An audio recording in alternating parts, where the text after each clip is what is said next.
Barev. This story is part of a series titled Memories of Tehran. The first apartment I remember living in was above a grocery store on Kuche Moyani. It did not take long for Mom to realize she had squatters living there. This story also introduces a sub-theme, that of Don't Tell Daddy, as Mom learned to navigate the complex maze of Dad's rules and controls. Welcome to Storytime with Kumars. My name is Kayo Jijina, and this is my story titled The Cockroach Fighters. I hope you enjoy it.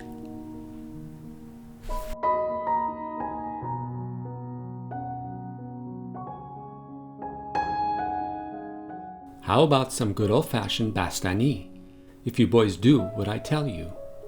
Bastani being the Persian word for ice cream. It was the summer of '67 when Mom inducted brother and me into the Cockroach Fighters Hall of Fame. It did not take much to win us over. The purpose was to do battle with the 1st Imperial Regiment of cockroaches stationed in our apartment. It was time to bring brother and me in to help her. We had been sitting on the sidelines for long enough. In spite of her efforts and Dad's spraying, the cockroaches seemed to be thriving and getting the upper hand. And Mom was about to even the odds by just a little. After all, 6 hands were better than 2. Mom was usually the first one up. She would make tea and pack a lunch for Dad to take to work. For over a week, Mom had been searching the kitchen for a possible cockroach motel. Her search had led her to a small cardboard box stored under the counter next to the sink. The box was filled with neatly folded house rags, ripped from old clothing she was no longer able to mend. Like an old abandoned house, the box had been sitting undisturbed, and the conditions were just right. Ready? On the count of 3. Here we go!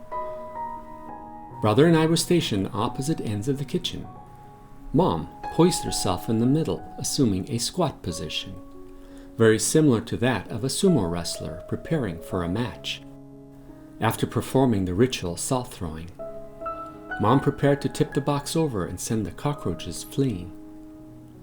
Feeling the weight of the situation, I felt a concern come on. Something was not right. The cockroaches had been my friends. I remember searching them out, playing with them. I needed more time to figure things out. My focus shifted to my bladder. Dad always had us use the toilet before embarking on an adventure like this. I felt the pressure building from the inside and began to do the wiggle dance. Best to say something now, I thought to myself. Mummy, shouldn't we use the toilet first? I asked in the softest, sweetest voice I could muster up. As if in slow motion, Mom's focus slowly shifted from the cardboard box onto me. With her gaze fixed, and in her sternest voice, she uttered, "Don't you dare." Those 3 words were enough to wipe those thoughts completely out of my mind. One more word, and I was certain it would be me getting the end of Mom's slipper, instead of the cockroaches. This was the final moment. The battle lines had been drawn, and I had run out of time. Mom mumbled out in Gujarati, "Lord Sahib wants to use the toilet."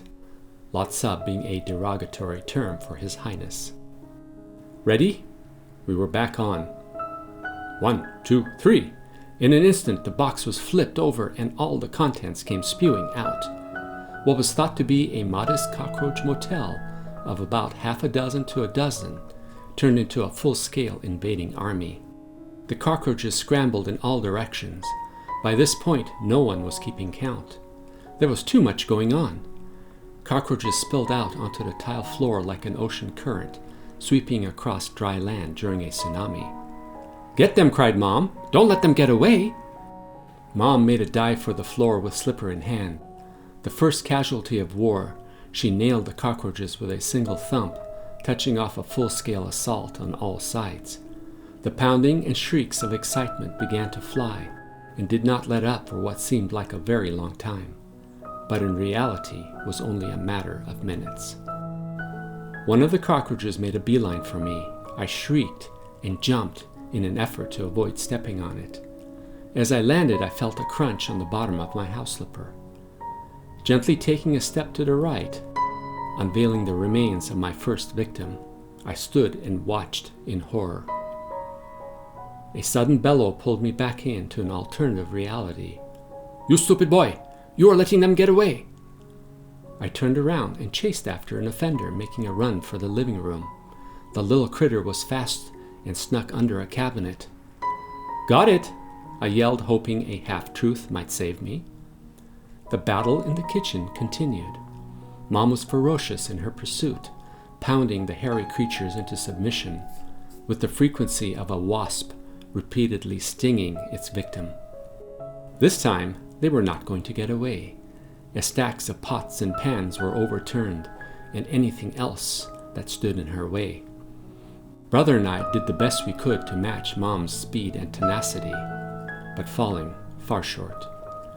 One after another, the cockroaches fell victim to the lethal force of her slipper. Eventually there came a lull, and all the commotion in the kitchen came to a standstill. 2 pairs of eyes remained fixed on Mom for further instructions, as Mom searched for signs of life in the room. Suddenly there was a cry. "There, by the garbage can!" Mom pointed her finger in the direction I was to follow. I turned to my right and spotted it.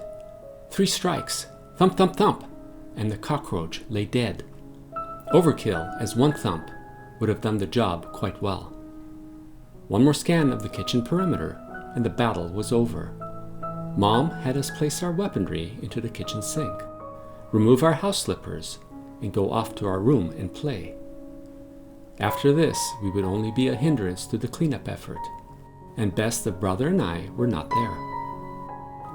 "What about the ice cream?" I asked, turning back, hoping all this had not been for nothing. "You boys did a good job. Give me a few minutes to clean up, and we'll go get some ice cream. But remember, don't tell Daddy we went out to buy ice cream. This will be our secret."